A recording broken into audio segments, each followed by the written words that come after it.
Hello and welcome to പൊതുജനം കഴുതയല്ല sir. ഞാൻ B Dileep Kumar. ജനകീയ വിഷയങ്ങൾ നിറഞ്ഞ വാർത്താ പരിപാടിയിലേക്ക് പ്രിയപ്പെട്ട പ്രേക്ഷകർക്ക് സ്വാഗതം. ജനകീയ പ്രശ്നങ്ങളും ജനങ്ങൾ ചർച്ച ചെയ്യുന്നവയും ജനങ്ങളുടെ ശബ്ദവുമാണ് പൊതുജനം കഴുതയല്ല സാർ. ഓർക്കുക, ഇത് നമ്മുടെ ശബ്ദം, നമ്മുടെ ചിന്ത, നമ്മുടെ നിലപാട്. അധികാരികൾ കാണട്ടെ, കണ്ണു തുറക്കട്ടെ. തുടങ്ങുന്നു പൊതുജനം കഴുതയല്ല സാർ.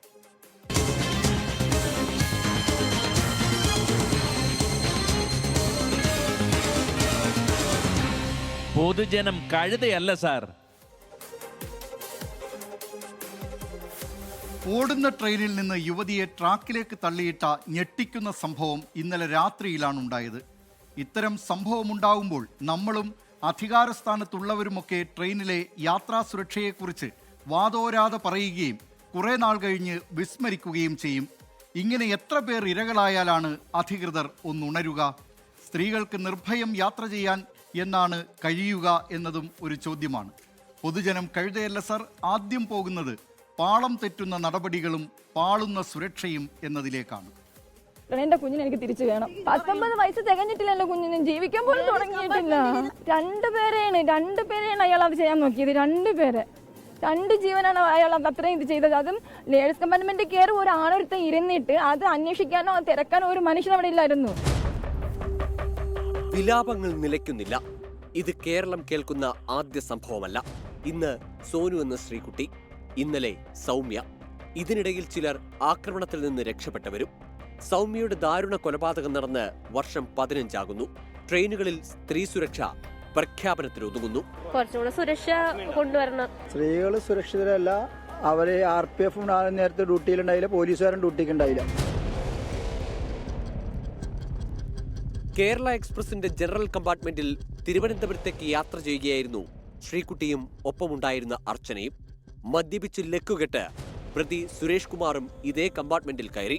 കാലുറയ്ക്കാത്ത സുരേഷ് കുമാർ പെൺകുട്ടികളുടെ ദേഹത്തേക്ക് ചാരിയപ്പോൾ അവരെതിർത്തു. തർക്കമായി. ആ ജനറൽ കമ്പാർട്ട്മെന്റിൽ സുരക്ഷാ ഉദ്യോഗസ്ഥർ പേരിനു പോലുമില്ലായിരുന്നു. പിന്നെ നടന്നതെന്തെന്ന് ശ്രീകുട്ടിക്കൊപ്പമുണ്ടായിരുന്ന അർച്ചന പറയുന്നു. ചേച്ചി, ഞങ്ങൾ ട്രെയിനിലിരിക്കുമായിരുന്നു. ഇരുന്ന സമയത്ത് ഒരു ബന്ധമില്ലാതെ ഇയാൾ വന്ന് നടുവിന് ചവിട്ടി അങ്ങ് തള്ളിയിടുമായിരുന്നു പുള്ളിക്കാരിയെ. ഞാൻ വാഷ്റൂമിൽ നിന്ന് ഇറങ്ങിയപ്പോഴത്തേക്ക് എൻ്റെ കയ്യും എൻ്റെ കാലും പിടിച്ച് എന്നെയും പിടിച്ചങ്ങ് തള്ളി. ഞാൻ പാതി പുറത്തായി. അവിടെ നിന്നൊരു ചേട്ടൻ പിടിച്ച് കയറ്റിയതുകൊണ്ട് രക്ഷപ്പെട്ടില്ലെങ്കിൽ ടോയ്ലറ്റിൽ പോയിട്ട് പുറത്തിറങ്ങി നിൽക്കുമായിരുന്നു. നിന്ന സമയത്തായിരുന്നു ഇങ്ങനെ ഇയാൾ മുതുവിന് ചവിട്ടുമായിരുന്നു. ഈ പുള്ളി മദ്യവെച്ചിട്ടുണ്ടായിരുന്നു. പ്രതി തിരുവനന്തപുരം പനച്ചമൂട് സ്വദേശി സുരേഷ് കുമാറിനെതിരെ വധശ്രമ കുറ്റം പോലീസ് ചുമത്തിയിട്ടുണ്ട്.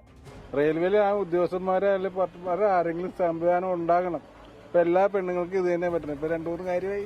ട്രെയിൻ യാത്രക്കാരുടെ എണ്ണത്തിലും വരുമാനത്തിലും റെയിൽവേയുടെ കണക്കിൽ കേരളം മുൻനിരയിലാണ്. എന്നാൽ സുരക്ഷയുടെ കാര്യം വരുമ്പോൾ ചില വിചിത്ര ന്യായീകരണങ്ങൾ റെയിൽവേ നിരത്തും.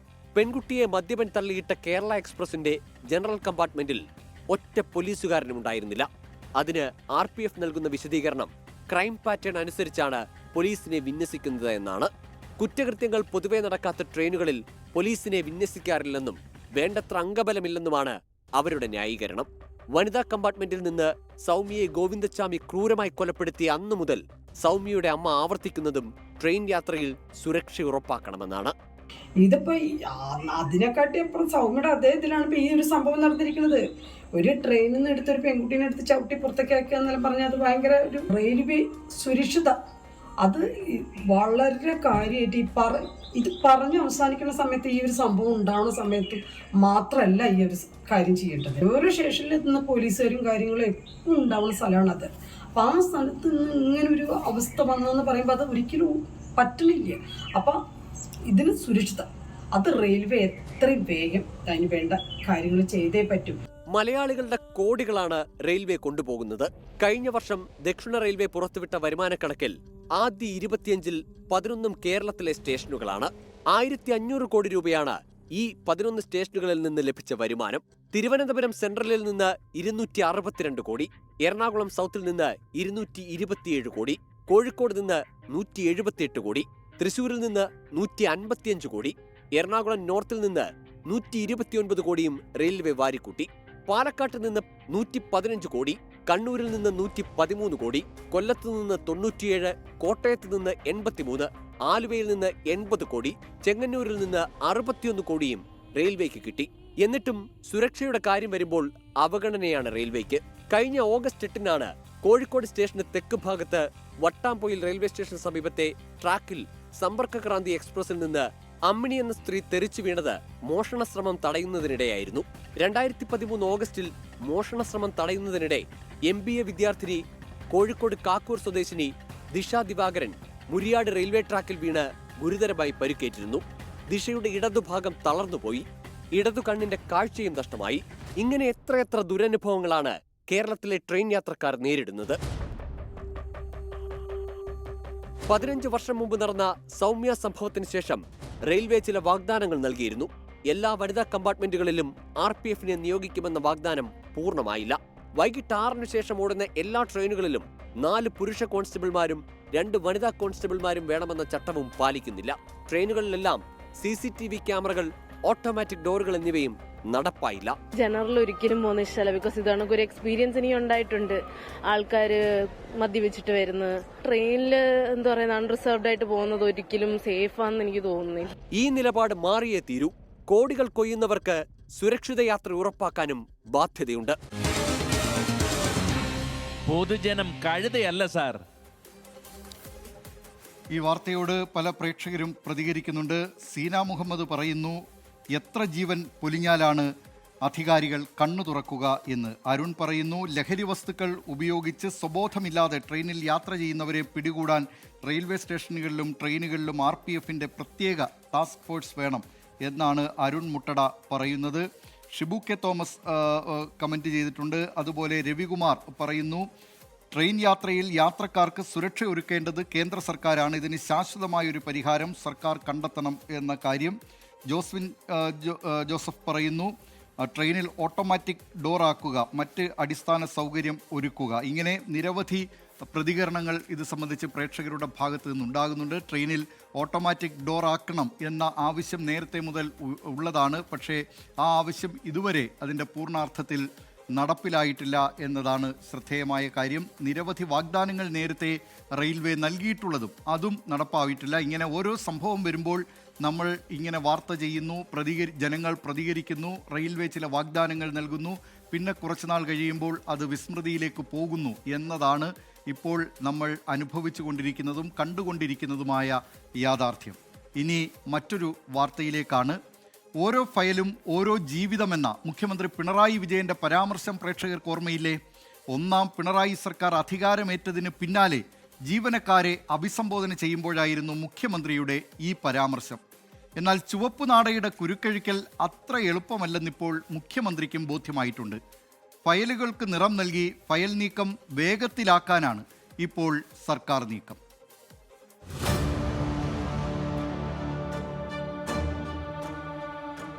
സർക്കാർ കാര്യം മുറ പോലെ എന്ന് പഴമക്കാർ പറയുന്നത് വെറുതെയല്ല. സർക്കാർ ഓഫീസുകളിലെ ഫയൽ കൂനകൾ കണ്ടാൽ അങ്ങനെ ആരും പറഞ്ഞു പോകും. കെട്ടിക്കിടക്കുന്ന ഫയലുകളിൽ വേഗം തീരുമാനമെടുക്കണമെന്ന് മുഖ്യമന്ത്രി പലവട്ടം പറഞ്ഞു. പക്ഷേ ആര് കേൾക്കാൻ? ഭരണസിരാ കേന്ദ്രങ്ങളിൽ ചുവപ്പ് നാടകൾ കൂടി വന്നു. ചുവപ്പ് നാടയുടെ കുരുക്കഴിക്കാൻ ഫയൽ അദാലത്തുകൾ നടത്തി. എന്നിട്ടും തഥൈവ. സെക്രട്ടേറിയറ്റിൽ ഏറ്റവും അധികം ഫയൽ കെട്ടിക്കിടക്കുന്നത് തദ്ദേശ ഭരണ വകുപ്പിലാണ്. 3,18,441 എണ്ണം എന്നാണ് കഴിഞ്ഞ ജൂണിലെ കണക്ക്. രണ്ടാമത് പൊതുവിദ്യാഭ്യാസ വകുപ്പ് 30,591 എണ്ണം. മൂന്നാമത് റവന്യൂ വകുപ്പ് 22,239 ഫയലുകൾ. സെക്രട്ടേറിയറ്റിൽ ഓരോ മാസവും തുറക്കുന്ന ഫയലുകളിൽ 30% പോലും ആ മാസം തീർപ്പാകില്ല.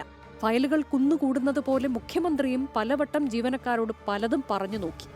ഫയൽ നീക്കത്തിലെ നൂലാമാലകൾ ഇപ്പോഴും പൂർണ്ണമായി അവസാനിച്ചിട്ടില്ല. മനഃപൂർവ്വം നൂലാമാലകൾ സൃഷ്ടിച്ച് ഫയൽ താമസിപ്പിക്കുന്ന മനോഭാവം പൂർണ്ണമായി അങ്ങ് അവസാനിച്ചൊന്നും പറയാനാവില്ല. ഇതിലൊക്കെ സാരമായ പുരോഗതി ഉണ്ടായിട്ടുണ്ട്. പുരോഗതി കാണാതെയല്ല ഞാൻ പറയുന്നത്. പക്ഷെ നമുക്ക് വേണ്ടത് ഇതിൻ്റെ പൂർണ്ണമായ അന്ത്യമാണ്. അതായിട്ടില്ല. അസിസ്റ്റൻ്റ് തലത്തിൽ നിന്നും മുകളിലേക്ക് എത്തുന്ന ജീവിതവുമായി ബന്ധപ്പെട്ട ഫയലുകൾ ആദ്യ കുറിമാനം കൊണ്ട് തന്നെ ചിലപ്പോൾ മരിക്കാം. എന്നാൽ മരിച്ചേക്കാവുന്ന ഫയലിനെ നിങ്ങൾക്ക് ജീവിപ്പിക്കാനുമാവും. ഏറ്റവും ഒടുവിൽ ചുവപ്പ് നാടയുടെ കുരുക്കഴിക്കാൻ ഫയലിന് നിറമിടുക എന്നതാണ് സർക്കാരിന്റെ നീക്കം. അടിയന്തര പ്രാധാന്യമുള്ള ഫയലുകൾ തിരിച്ചറിയുക എന്നതാണ് നിറം നൽകുന്നതിലൂടെ ലക്ഷ്യമിടുന്നത്. ഇതിനായി ഈ ഓഫീസ് ഫയലിലും മാറ്റം കൊണ്ടുവരും. അവർക്ക് എളുപ്പം ഓരോ കാര്യങ്ങൾ ഓരോ എന്താ പറയുക ഡിവിഷനിലേക്ക് മാറ്റിത്തിരിക്കാനൊക്കെ ആയിട്ട് എളുപ്പമുണ്ടാവും. അത് ഉദ്യോഗസ്ഥരുടെ തന്നെ തീരുമാനമായിരിക്കണം. അവർ ചെയ്യുന്ന അവരെങ്ങനെയാണോ ചെയ്യുന്നത് അതുപോലെ ഇരിക്കും ബാക്കിയല്ല. അതിനെപ്പറ്റി പെട്ടെന്ന് നടപടി ഉണ്ടാകാൻ ചാൻസ് കുറവാണ്. അതായത് ഫയൽ നീക്കുന്ന ആൾക്കാരുടെ ഓരോ ഇത് കണക്കാണല്ലോ. ഈ ഉടമസ്ഥരുടെ കഴിവ് കണക്കാണ് ബാക്കിയുള്ള ഫയലുകൾ നീക്കുമല്ല. കളർ കൊടുത്തുകൊണ്ട് ഒരു മാറ്റമില്ല. പേപ്പറിന്റെ കളർ മാറുമെന്നല്ലാതെ പേപ്പർ നീങ്ങുന്നതിന് ഒരു മാറ്റം ഉണ്ടാവില്ല. ഫയൽ ഉണ്ടാകാൻ വഴി കുറവായിരിക്കും. കളർ കൊണ്ട് കാര്യമൊന്നുമില്ല.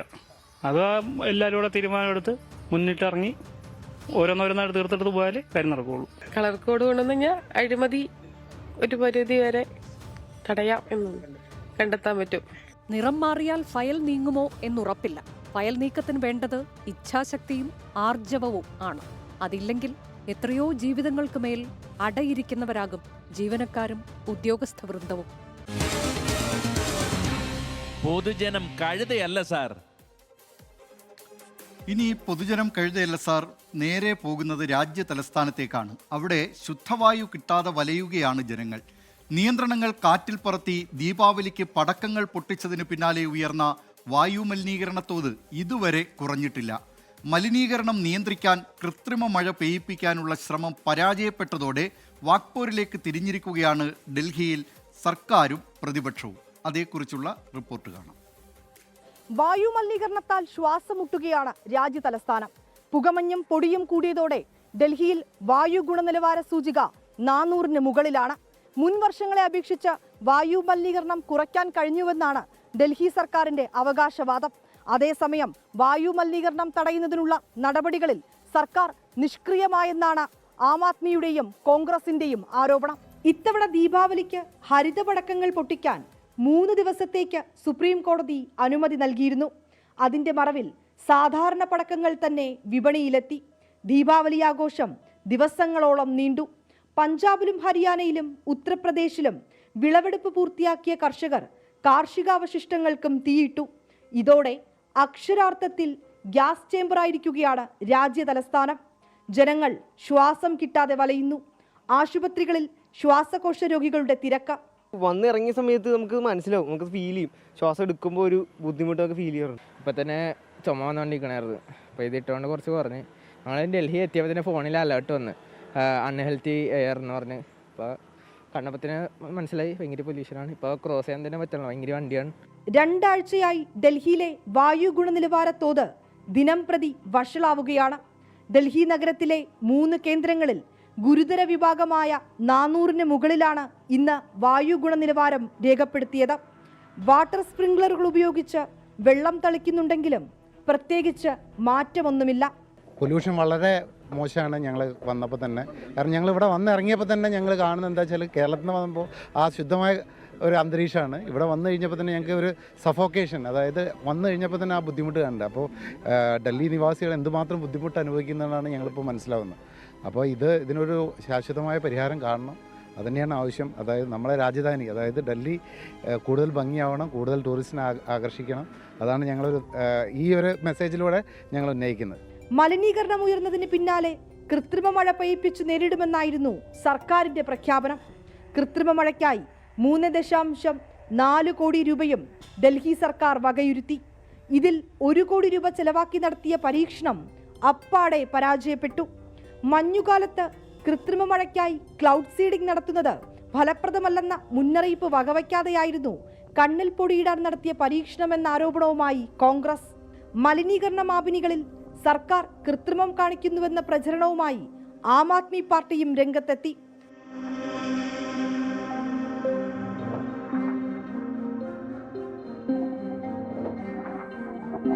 പഞ്ചാബിലെ ആം ആദ്മി പാർട്ടി കാർഷികാവശിഷ്ടങ്ങൾ കത്തിക്കാൻ കർഷകരെ പ്രോത്സാഹിപ്പിക്കുന്നതാണ് ഡൽഹിയിലെ മലിനീകരണം കുതിച്ചുയരാൻ കാരണമായതെന്ന പ്രത്യാരോപണവുമായി BJPയും രംഗത്ത് വന്നു. ശ്വാസമെടുക്കാനോ പുറത്തിറങ്ങാനോ പോലും കഴിയാതെ പൊതുജനം വലയുമ്പോൾ മലിനീകരണം വർദ്ധിച്ചത് ആരുടെ കാലത്തെന്ന തർക്കത്തിലാണ് ഭരണ പ്രതിപക്ഷ പാർട്ടികൾ. ഡീസൽ ജനറേറ്ററുകൾക്കും നിർമ്മാണ പ്രവർത്തനങ്ങൾക്കും ചരക്ക് വാഹനങ്ങൾക്കും നിയന്ത്രണം ഏർപ്പെടുത്തിയെങ്കിലും മലിനീകരണ തോതിൽ ഇതുവരെ കാര്യമായ കുറവൊന്നും ഉണ്ടായിട്ടില്ലെന്നാണ് ഓരോ ദിവസത്തെയും കണക്കുകൾ കാണിക്കുന്നത്. 2022 17 ലക്ഷത്തിലധികം ഇന്ത്യക്കാരുടെ മരണത്തിന് വായു മലിനീകരണവുമായി ബന്ധമുണ്ടെന്ന് ലാൻഡ്സൈറ്റിന്റെ ഏറ്റവും പുതിയ റിപ്പോർട്ടിൽ പറയുന്നു. ലോകത്ത് തന്നെ ഏറ്റവും മലിനമായ വായുവുള്ള പ്രദേശങ്ങളുടെ പട്ടികയുടെ മുകൾ ഭാഗത്ത് നമ്മുടെ രാജ്യതലസ്ഥാനം ഇടം പിടിക്കുമ്പോൾ പരിഹാരം ഇന്നും ഏറെ അകലെയാണ്. കണ്ണെരിച്ചിലും ശ്വാസതടസ്സവും അലർജിയും കാരണം ജനം പൊറുതിമുട്ടുകയാണ്. വായു മലിനീകരണത്തിന് ഉടനടി പരിഹാരം വേണമെന്നാണ് ആവശ്യം. ഡൽഹിയിൽ നിന്ന് ക്യാമറാമാൻ ആശിഷ് മട്ടുവിനൊപ്പം വിനീത VG 24. പൊതുജനം കഴുതയല്ല സാർ. ഫയലുകൾക്ക് നിറം നൽകുന്നതുമായി ബന്ധപ്പെട്ടും ഡൽഹിയിലെ വായു മലിനീകരണവുമായി ബന്ധപ്പെട്ടുമൊക്കെ നിരവധി പ്രതികരണങ്ങളാണ് പ്രേക്ഷകർ അയക്കുന്നത്. അതിൽ ചേറാടി പറയുന്നു, ഫയൽ നീങ്ങിയില്ലെങ്കിലും കൃത്യം 1-ാം തീയതി ശമ്പളം കിട്ടുമെങ്കിൽ ഇങ്ങനെയൊക്കെ സംഭവിക്കും എന്ന്. യാസിൻ PM പറയുന്നു, കൽപ്പനയിട്ടാൽ പോരാ, ഉദ്യോഗസ്ഥ ഒഴിവ് നികത്തണം എന്ന്. ആശാ സിംഗപ്പൂർ പറയുന്നു, സർക്കാർ ശമ്പളം വാങ്ങി വെറുതെ നേരം പോക്കുന്നവരുമുണ്ട്, അവർക്കിപ്പം മാസം സാലറി പോരെ എന്ന ചോദ്യമാണ് ഉന്നയിക്കുന്നത്. എബ്രഹാം തോമസ് പറയുന്നു, വന്ന് കേരളത്തിൽ സാധാരണക്കാർക്ക് നീതി സ്വപ്നങ്ങളിൽ മാത്രമെന്നിങ്ങനെ നിരവധി പ്രതികരണങ്ങൾ ആ വാർത്തയുമായി ബന്ധപ്പെട്ടുണ്ട്. ഇപ്പോൾ അല്പം മുമ്പ് പ്രക്ഷേപണം ചെയ്ത ഡൽഹിയിലെ വായു മലിനീകരണവുമായി ബന്ധപ്പെട്ടും നിരവധി പ്രതികരണങ്ങളാണ് കമൻറ്റ് ബോക്സിൽ വന്നുകൊണ്ടിരിക്കുന്നത്. അംഗനവാടിക്ക് സ്വന്തമായി സ്ഥലവും കെട്ടിടവും നേടിയെടുക്കാൻ ഒരു ടീച്ചർ പോരാടിയത് 13 വർഷമാണ്. ആലപ്പുഴ ചാരുമൂട്ടിലെ അനിതകുമാരി ടീച്ചറാണ് സർക്കാർ ഓഫീസുകൾ കയറിയിറങ്ങിയും കോടതിയിൽ കേസ് നടത്തിയും പോരാടി വിജയിച്ചത്. അധികാരികളുടെ അവഗണനയും പുച്ഛവും മറികടന്ന് ലഭിച്ച ഹൈടെക് അംഗനവാടിയിലാണ് ഇന്ന് ടീച്ചറും കുട്ടികളുമുള്ളത്. 2010 അനിതകുമാരി ടീച്ചർ പേരൂർ കാരാഴ്മയിലെ അംഗനവാടിയിലെത്തുന്നത്. പൊട്ടിപ്പൊളിഞ്ഞ, മഴ പെയ്താൽ ചോർന്നൊലിക്കുന്ന, കുട്ടികൾക്ക് സ്വസ്ഥമായി നിരിക്കാൻ പോലും കഴിയാത്തൊരു പഴയ കെട്ടിടം. ആ കെട്ടിടം മാറ്റി പുതിയതാക്കുന്നതിന് വേണ്ടി ടീച്ചർ നടത്തിയ പോരാട്ടത്തിൻ്റെ കഥയാണിത്. ഇവിടെ ഞാൻ വരുന്ന സമയത്ത് കെട്ടിടം ഒരു പഴയ വീടായിരുന്നു. അത് പൊട്ടിപ്പൊളിഞ്ഞ് മഴ പെയ്താൽ ചോരുന്ന അവസ്ഥയിലായിരുന്നു. അതിൻ്റെ കൂടെ വെള്ളപ്പൊക്കം ഉണ്ട് ആ സ്ഥലത്ത്. മഴ പെയ്താൽ പിന്നെ അവിടെ എല്ലാം ചുറ്റിനും വെള്ളക്കെട്ടുമൊക്കെ ആയിരുന്നു. ഈ അവസ്ഥ മാറ്റിയെടുക്കണം. കുട്ടികൾക്ക് സുരക്ഷിതമായി പഠിച്ചു വളരാൻ കഴിയണം. 25 വർഷമായി വാടക കെട്ടിടത്തിൽ പ്രവർത്തിക്കുന്ന അങ്കണവാടി മാറ്റാൻ അനിതകുമാരി ടീച്ചർ തെരുവിലേക്കിറങ്ങി. കല്ലട ജലസേചന കനാലിന്റെ സമീപത്ത് വെറുതെ കിടക്കുന്ന സ്ഥലം ടീച്ചർ കണ്ടെത്തി. ഇത് അങ്കണവാടിക്ക് പതിച്ചു നൽകണമെന്നാവശ്യപ്പെട്ട് അന്നത്തെ മുഖ്യമന്ത്രി ഉമ്മൻചാണ്ടിയെ സമീപിച്ചു. 5 സെന്റ് ഭൂമി അനുവദിക്കാൻ ധാരണയുമായി. ജലസേചന വകുപ്പിന്റെ സ്ഥലം സാമൂഹികക്ഷേമ വകുപ്പിന് കൈമാറിയാലേ കാര്യം നടക്കൂ. രേഖകൾക്കായി ടീച്ചർ തന്നെ നെട്ടോട്ടം ഓടേണ്ടി വന്നു. സർക്കാർ ഓഫീസുകൾ കയറിയിറങ്ങി. എല്ലാം ശരിയായപ്പോൾ അങ്കണവാടിക്ക് അനുവദിച്ച സ്ഥലത്തുകൂടിയാണ് തൻ്റെ വീട്ടിലേക്കുള്ള വഴിയെന്ന് ചൂണ്ടിക്കാണിച്ച അയൽവാസി കോടതിയെ സമീപിച്ചു. ഏറെ നാളുകൾ കോടതി കയറേണ്ടി വന്നു. ഒടുവിൽ അങ്കണവാടിക്ക് അനുകൂലമായ വിധിയുമെത്തി. ഒരുപാട് ബുദ്ധിമുട്ടുകൾ ഞാൻ അനുഭവിച്ചിട്ടുണ്ട്. പിന്നെ ഈ വസ്തു കിട്ടിക്കഴിഞ്ഞപ്പോഴാണ് ഈ നാട്ടിലെ എല്ലാവർക്കും മനസ്സിലായത് ഞാൻ എന്തിനിറങ്ങി തിരിച്ചു എന്നും എന്തിനു വേണ്ടിയാണെന്നും ഈ നാടിനൊരു അസറ്റ് ഉണ്ടാക്കി കൊടുക്കാനാണെന്നും പിന്നീടാണ് എല്ലാവർക്കും മനസ്സിലായത്. എല്ലാത്തിനുമൊടുവിൽ സ്വന്തം സ്ഥലമായി. കെട്ടിടം പണിയാൻ കൊടിക്കുന്നിൽ സുരേഷ് MP 15 ലക്ഷം രൂപയും AC ഉൾപ്പെടെ ഹൈടെക് ആക്കാൻ പഞ്ചായത്ത് 3 ലക്ഷം രൂപയും നൽകി. അങ്ങനെ വർഷങ്ങളായുള്ള സ്വപ്നം പൂവണിഞ്ഞു. അന്ന് എതിർത്തവരും പുച്ഛിച്ചവരും അനിതകുമാരി ടീച്ചർക്കായി ഇന്ന് കൈയടിച്ചു. ഫലകങ്ങളിൽ ടീച്ചറുടെ പേരിടം പിടിച്ചില്ല. പക്ഷേ നാടിൻ്റെ മനസ്സിൽ അത് മായാതെ കിടക്കും. വേണ്ടപ്പെട്ടവർ കാര്യമായൊന്ന് മനസ്സ് വെച്ചിരുന്നെങ്കിൽ മാസങ്ങൾ കൊണ്ട് തീർക്കാമായിരുന്ന കെട്ടിട നിർമ്മാണമാണ്. പക്ഷേ അത് വർഷങ്ങൾ നീണ്ടുപോയി. ഇങ്ങനെയുള്ള ഒറ്റയാൾ പോരാട്ടങ്ങൾ കൂടിയാണ് കേരളത്തെ സ്മാർട്ടാക്കുന്നത്. ആലപ്പുഴയിൽ നിന്ന് ഷിബിൻ ബഷീറിനൊപ്പം അശ്വിൻ പാലാഴി, 24. പൊതുജനം കഴുതയല്ല സാർ. അംഗനവാടിക്കായി ഒറ്റയ്ക്ക് നിയമ പോരാട്ടവും അതോടൊപ്പം തന്നെ മുഖ്യമന്ത്രിമാരെയൊക്കെ കാണുകയും ചെയ്ത അനിതകുമാരി ടീച്ചറിന് നിരവധി പ്രേക്ഷകരാണ് ആശംസകൾ അറിയിക്കുന്നത്. മറ്റൊരു വിശേഷത്തിലേക്കാണ്.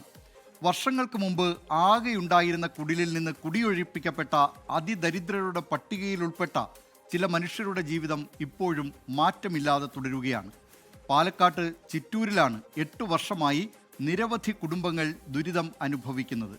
ഇവർക്ക് ഫ്ളാറ്റ് മാതൃകയിൽ ലൈഫ് ഭവനങ്ങളെന്ന പ്രഖ്യാപനം യാഥാർത്ഥ്യമായിട്ടില്ല. സർക്കാരിനോടുള്ള വിശ്വാസം പോലും നഷ്ടമായെന്നാണ് ഈ കുടുംബങ്ങൾ പറയുന്നത്. ഓർക്കുക, സംസ്ഥാനം അതിദാരിദ്ര്യമുക്തമായത് കഴിഞ്ഞ ദിവസമാണ് ഇത് സംബന്ധിച്ച പ്രഖ്യാപനം വന്നത്. ഇവരുടെ കഥ കൂടി കാണുക.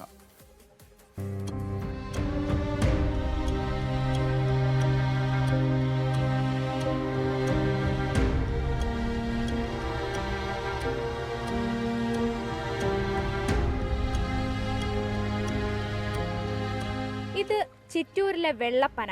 ഇവിടെയുള്ള ഈ കുടുംബങ്ങളെ സർക്കാരിന് ഓർമ്മയുണ്ടോ? വർഷങ്ങൾക്ക് മുൻപ് പ്രഖ്യാപിച്ച ചില വാഗ്ദാനങ്ങൾ എന്നെങ്കിലും ഒരിക്കൽ സത്യമാകുമെന്ന് പ്രതീക്ഷയിൽ കാത്തിരിക്കുന്ന കുറെ മുഖങ്ങൾ. രണ്ട് കണ്ണ് കാണുന്നില്ല, ഇരിക്കുന്ന പരിയില്ല, അടുത്താളുടെ സ്ഥലത്ത് ഞങ്ങൾ ഇരിക്കുന്നത്. അവരപ്പോൾ കാര്യമാക്കുമ്പോൾ ഞങ്ങൾ കാര്യമാക്കണം. അതിനവനാണ് ഇരിക്കുന്നത്. വളരെ കഷ്ടത്തിൽ ഞങ്ങൾ രണ്ടാളും ഇരിക്കുന്നത്.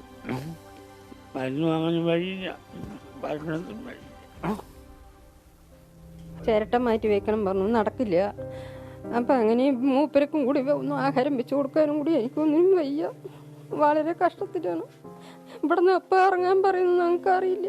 ഡോക്ടറെ അടുത്ത് കൊണ്ടുപോയി ചെക്കപ്പിന് കൊണ്ടുപോകാനും കൂടി വഴിയില്ലാതെ ഇരിക്കണം ഞാൻ.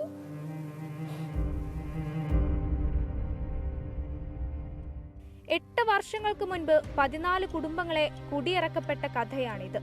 2017 ഏപ്രിൽ 27-നാണ് അന്നത്തെ മന്ത്രി KT ജലീൽ വെള്ളപ്പനയിൽ ഫ്ളാറ്റ് മോഡലിൽ ലൈഫ് പ്രഖ്യാപനം നടത്തിയത്. അന്ന് അവിടെ ഉണ്ടായിരുന്നവരെ കുടിയൊഴിപ്പിച്ചു.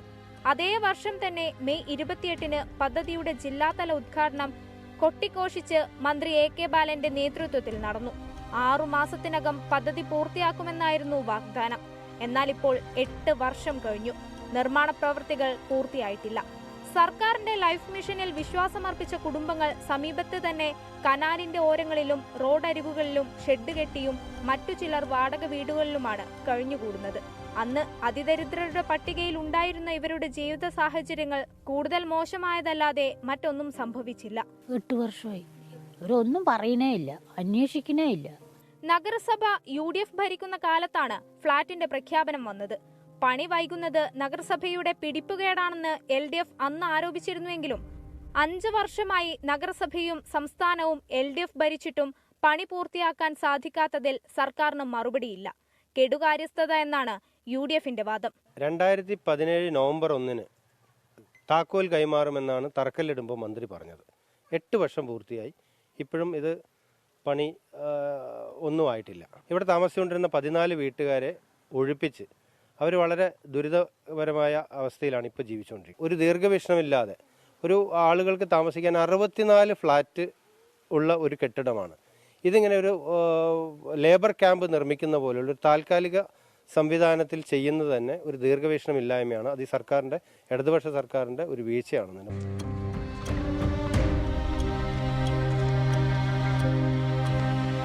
വലിയ പ്രഖ്യാപനങ്ങളും വാഗ്ദാനങ്ങളും ഒക്കെ സർക്കാർ നടത്തുമ്പോൾ അത് ഭാവവ്യത്യാസങ്ങളില്ലാതെ കേട്ടുനിൽക്കാൻ മാത്രമേ ഈ പാവങ്ങൾക്ക് കഴിയുന്നുള്ളൂ. ഇനിയെങ്കിലും കണ്ണു തുറക്കണമെന്ന അപേക്ഷയോടെ. ചിറ്റൂരിൽ നിന്ന് ഐഷത്തുൽ ഷംന, 24. പൊതുജനം കഴുതയല്ല സാർ. പാലക്കാട് ചിറ്റൂരിലെ ഈ കുടുംബങ്ങളുടെ ദുരിതാവസ്ഥ പരിഹരിക്കുന്നതിന് അവിടെ നിന്നുള്ള MLA കൂടിയായ മന്ത്രി K കൃഷ്ണൻകുട്ടി അടക്കം സംസ്ഥാന ഭരണത്തിൻ്റെ തലപ്പത്തുള്ളവർ ഇടപെടട്ടെ എന്ന് പ്രത്യാശിക്കാം. മറ്റൊരു വിശേഷത്തിലേക്കാണ്. വയനാട് ബ്രഹ്മഗിരി സൊസൈറ്റി തട്ടിപ്പിൽ കൂട്ടപ്പരാതിയുമായി നിക്ഷേപകർ. നിക്ഷേപം തിരിച്ചു നൽകാത്തതിൽ കേസെടുക്കണം എന്നാണ് ആവശ്യം.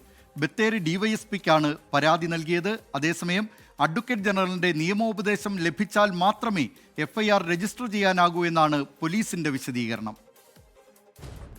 ബ്രഹ്മഗിരി ഫാക്ടറി തുറക്കുന്ന കാര്യത്തിൽ ഇനിയും തീരുമാനം ആയിട്ടില്ല.